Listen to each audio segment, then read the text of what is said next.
So it's 8 o'clock, Tia. We don't see Henrik here yet, right? No, I'm not seeing. No. So then I take the opportunity to say good morning to everyone. It's 8 o'clock and then it's time for our bi-weekly webinar. Well, very welcome to all of you. I am Elizabeth Whitefield. I'm from business development within the EY consumer sector.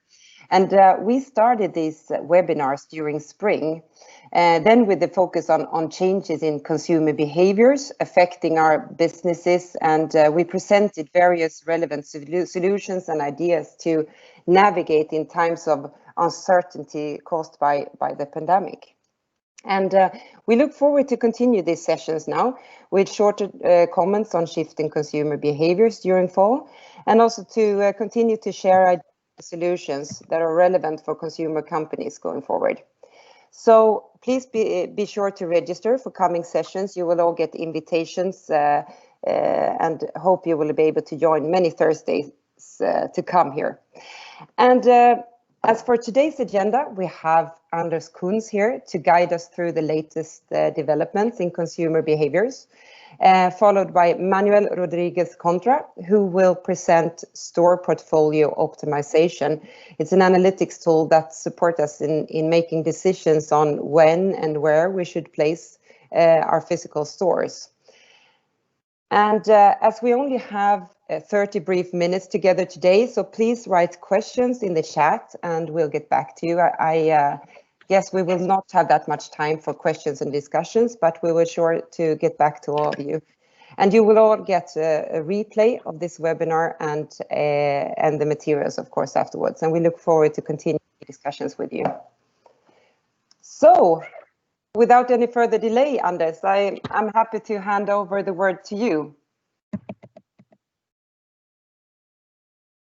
Thank you, Elizabeth, and thanks everyone for tuning in.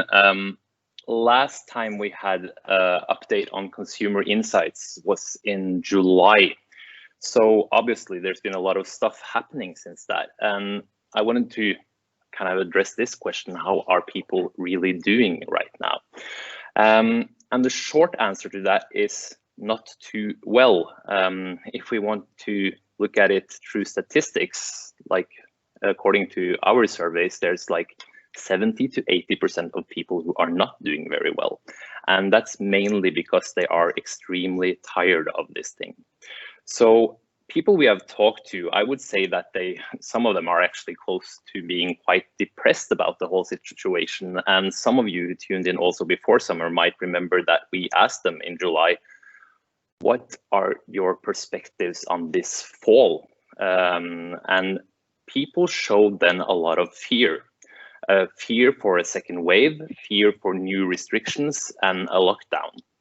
And we are starting to see signs of a second wave in Europe. In the Nordics, we are not doing too bad at the moment, but I think there is a lot of fear out there and people are kind of waiting for a new hit to come. So for instance, and this creates some really strange reactions with people. For instance, we talked to a guy a couple of weeks ago who had kind of saturated from consumption as a whole. So he had been really careful in the beginning at the outbreak of the pandemic, you know, like saving, not spending too much. But then he got a certain kind of certainty that his financial situation wouldn't be too bad. So he came back with a bang and spent a lot of money. And now he kind of grew tired of that because he's asking himself, like, is that truly the meaning of life? So now he's kind of like in a situation where he just doesn't spend a lot at all. So there are a lot of strange mechanisms out there now. And today I wanted to talk a little bit about what we're seeing beyond the pandemic, because we're really starting to see how people will have changed when this thing is over compared to how they were earlier.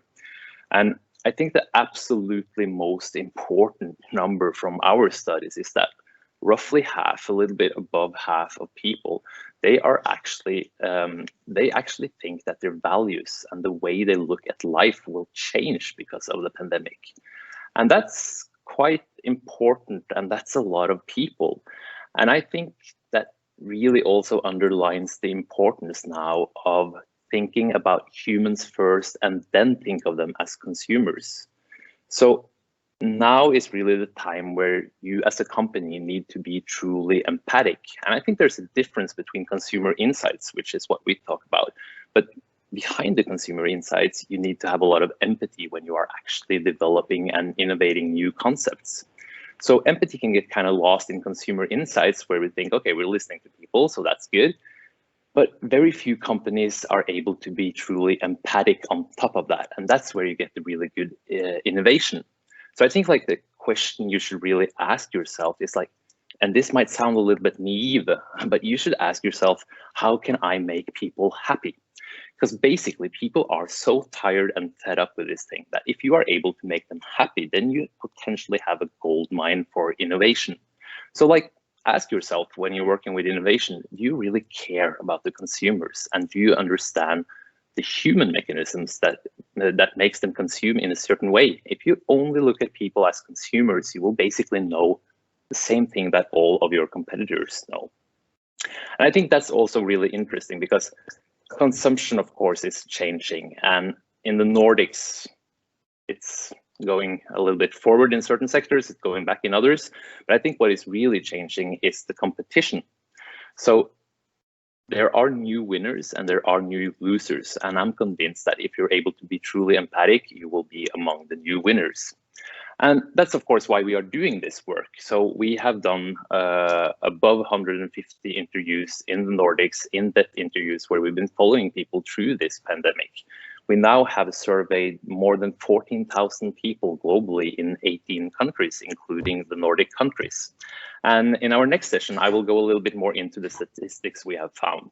But I think the important thing here is that we are translating all of this knowledge into personas. And the personas are, of course, different kind of consumer behaviors. So we are talking about personality, fears, wishes, behavior, and spending patterns. And for those of you who have followed our talks since March, you of course know that we have been kind of dividing this through 3 phases, the now, next, and beyond. And I would say that now we are roughly on the next segment. So we first had some consumer behavior when the outbreak occurred, and then we saw some changes. And on the beyond part here, on the right-hand side, are the personas and the consumer behaviors that we see emerging that will be there after the pandemic. So I would like to go a little bit into detail on those different profiles. So here you see on the top of the photos, you see their personality, so how they behave as human beings. And then on the lower side, you see their spending patterns. So the cautious ones, if we just focus a little bit on the first ones, are the people who are really saving. They are not spending right now. And 2/3 in this group, they are really cutting back quite heavily. And another interesting fact here is that 1/3 of these would not pay a premium for anything. So what are the drivers for this? Well, one of the most important things is that they are the least optimistic consumers. They are really worried about this taking a long time, both in terms of the pandemic, but that it will also change their financial situation for a very, very long time. So they are the least optimistic, and they also have the biggest digital aversion. So that's really important. If you know that you are targeting a lot of people within this group, you need to know that this digital adoption hasn't really struck them yet. And I think another important question to ask yourself if you are aiming the cautious ones is like, how can you create brand loyalty when the only thing they are concerned about is price? Then we have the concern group. So this is a group that is very much focused on health, and that of course is because of the fears that the pandemic have created. So something really interesting here is that 70% of them say that they have gotten more health conscious and that they will stay more health conscious for long term. So that says something also, of course, about the products they're buying. They have a lot of focus on well-being, but they also have a lot of focus on their family. And I think they are getting a lot more digital. So like 2/3 roughly has gotten more digital within this group for the last months. And we asked a very interesting question, like, do you go to a restaurant? And if no, when do you think you would start going back to a restaurant?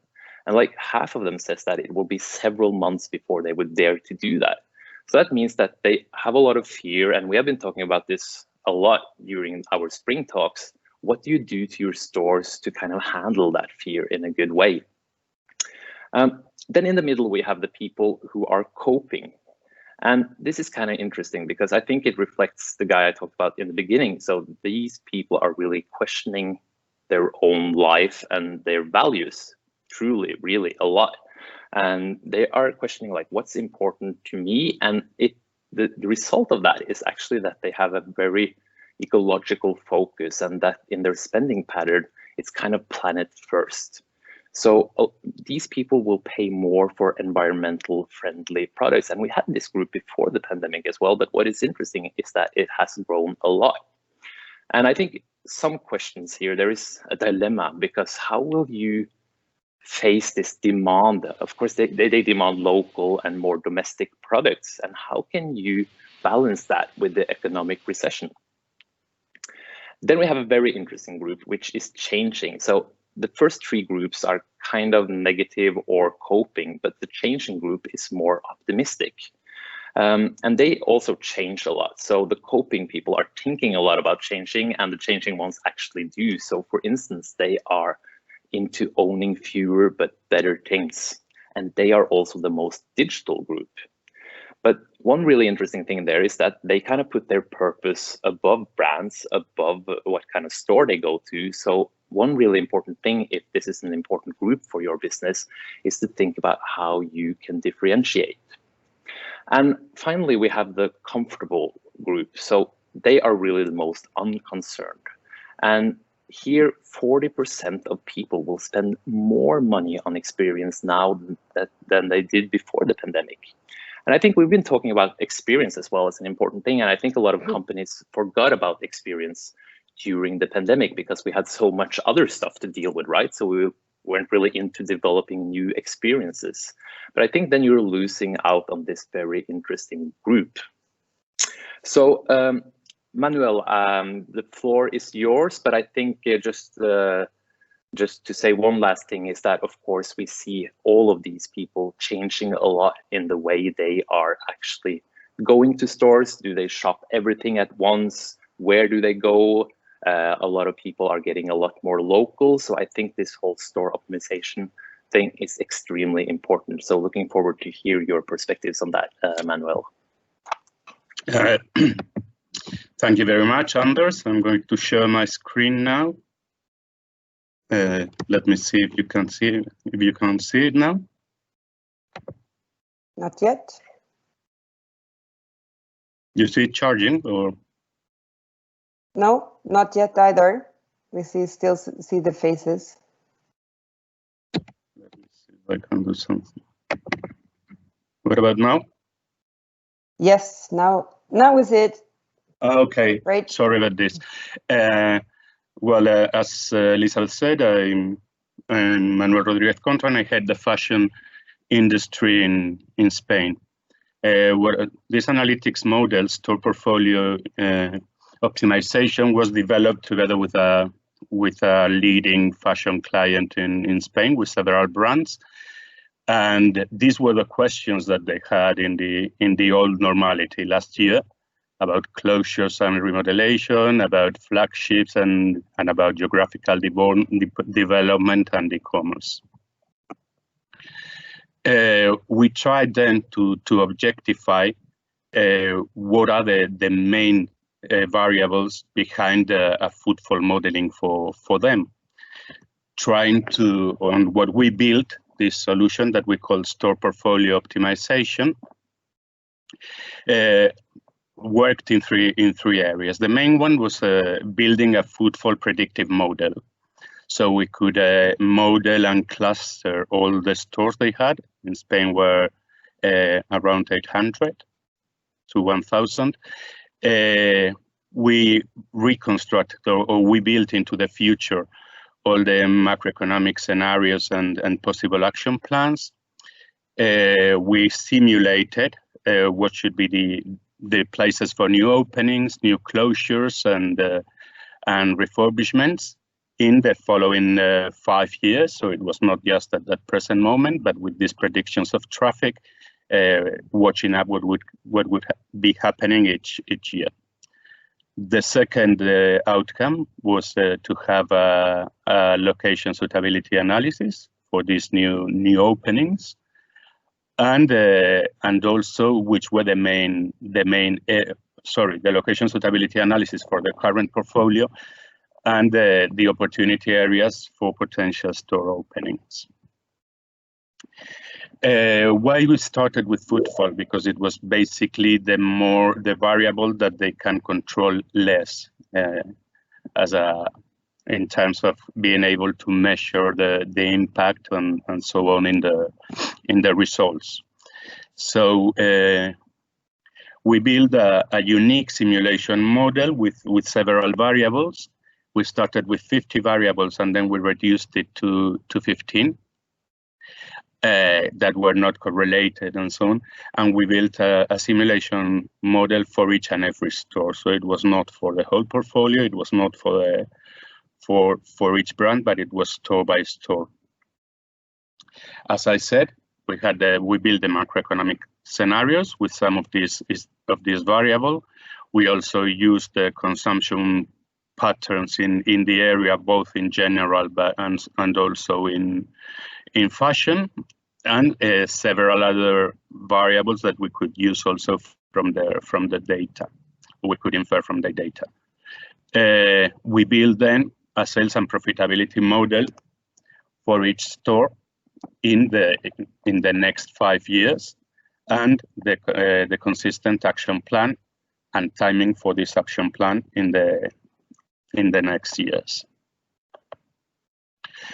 For store openings, we went to the 1 hectare, 100 meters precision, and we had data, as I said, from geographic coordinates, from type of format, from opening dates, square meters they had, and our output was the footfall cannibalization over current stores and the footfall forecasting for the years. In the case of store closures, we also simulated what would be the closure date and the footfall transfer over the current stores. And we also measured all the effects overlapping different stores with the cannibalization, the footfall transfer, and the transfer between digital and physical retail. In terms of location suitability, we understood all the surroundings. We included all the variables around each store.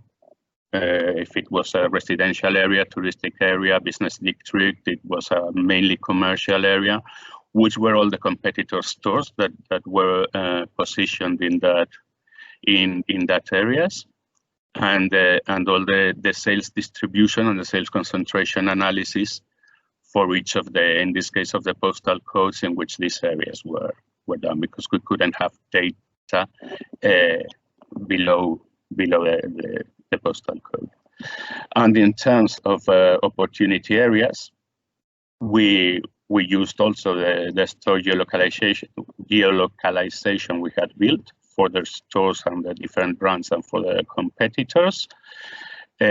Also other areas of influence that could be shopping malls, but also universities, main stations, museums, any other place that could work on traffic or could influence traffic. And we also identified where the target audiences were for new geolocalization, based always in the potential target and the audience quantification we had for the next years. And then what benefits did it give our client?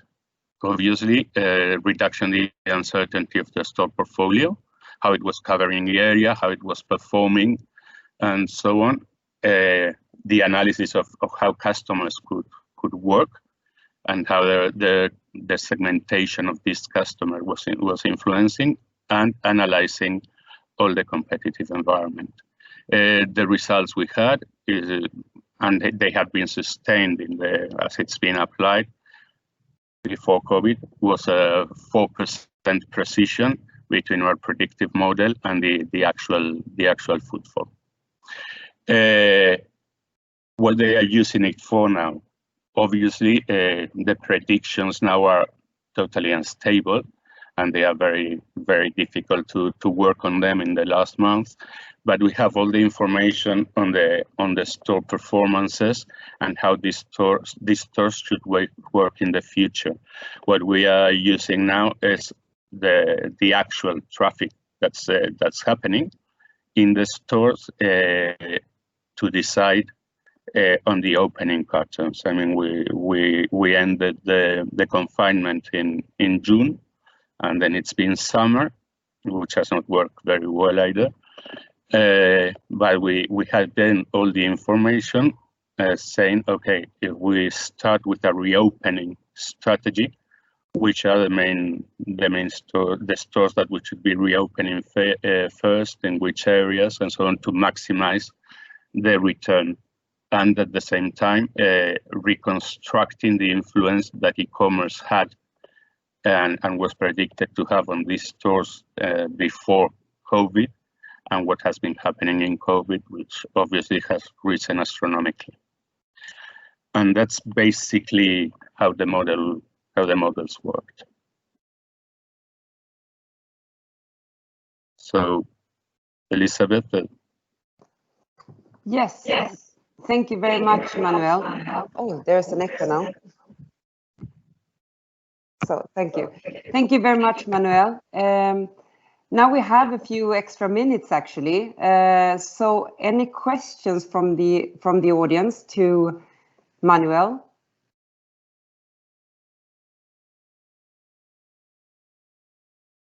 Maybe it's hard to come up with here in this forum to articulate, but sorry, I was so concerned about the time that I speed up too much.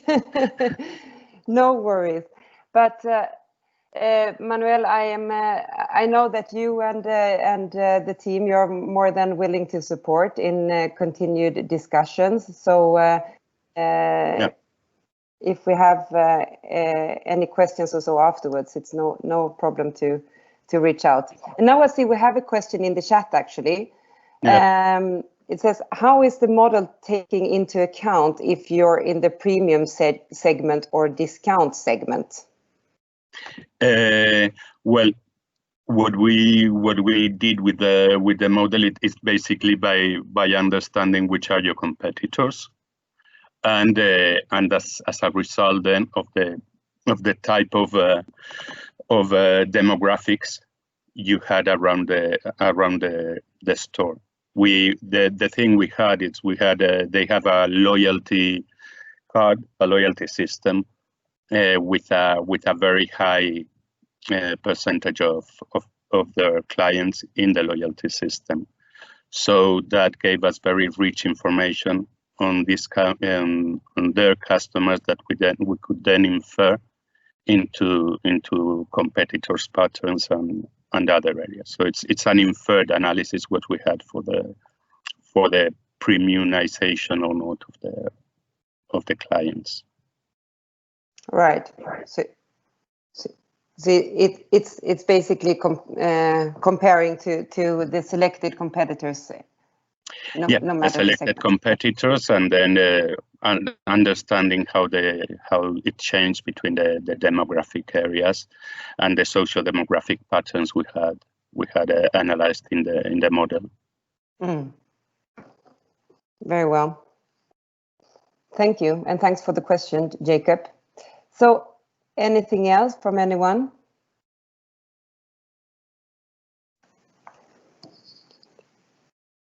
Is someone unmuting, but...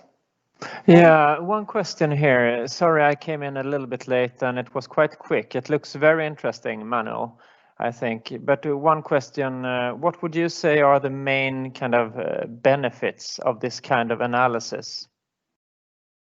Well, the main benefits they had is it's first of all having a real a real outcome of what's been the return of each and every store and how it is related with traffic and their internal actions and compared with internal actions they've been carrying on.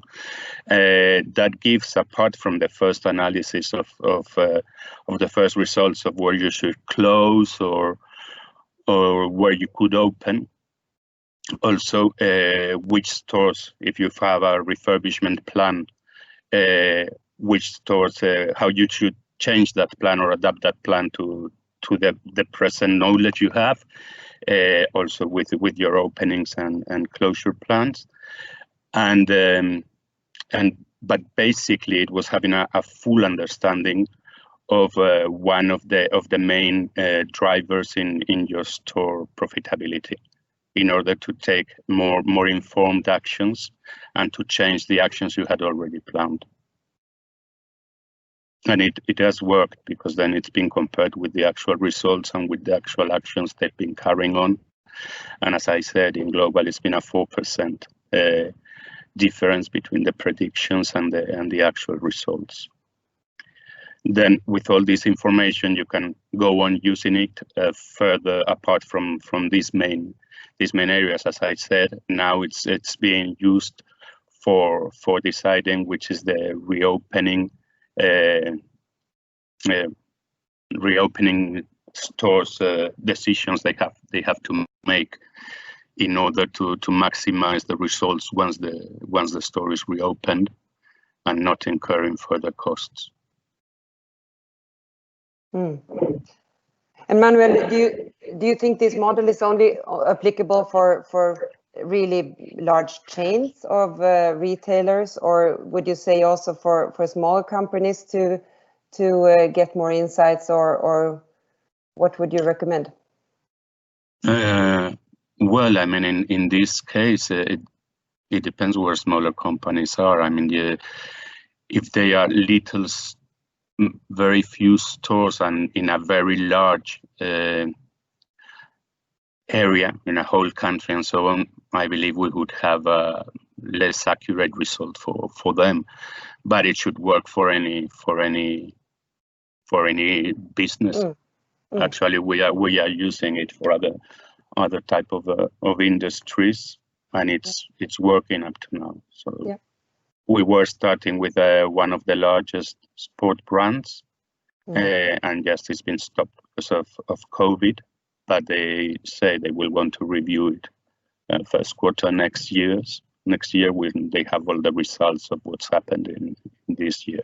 They were looking for new openings in a particular city in Barcelona as a first stage, and which format stores had more sense in opening and were outside. They were looking for being outside the main commercial areas, but in areas that were very relevant for the target sports consumer.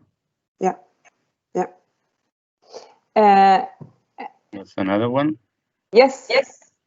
I don't think it was mentioned, but what was the accuracy level of the model? Yeah, as I said, 4%. 4%, yeah. And it was consistently 4% for the year of being operated. Yeah, so great. And we do a lot also on this topic within EY Consumer globally. So we do have a lot of gathered insights in the firm with Manuel and also other people from our global team here. So very happy to continue the discussions around this with all of you. So please get back after giving this some consideration. You will get the slides as well. Was a lot of information in them as well. So only 1 minute left here. So thank you all very much, Manuel, Anders, for presenting, and all of you for participating this morning. And looking forward to our continued discussions on this topic and others to come. So thank you very much, everybody. Take care. Thank you. Thank you. Thanks a lot. Thanks. Thank you.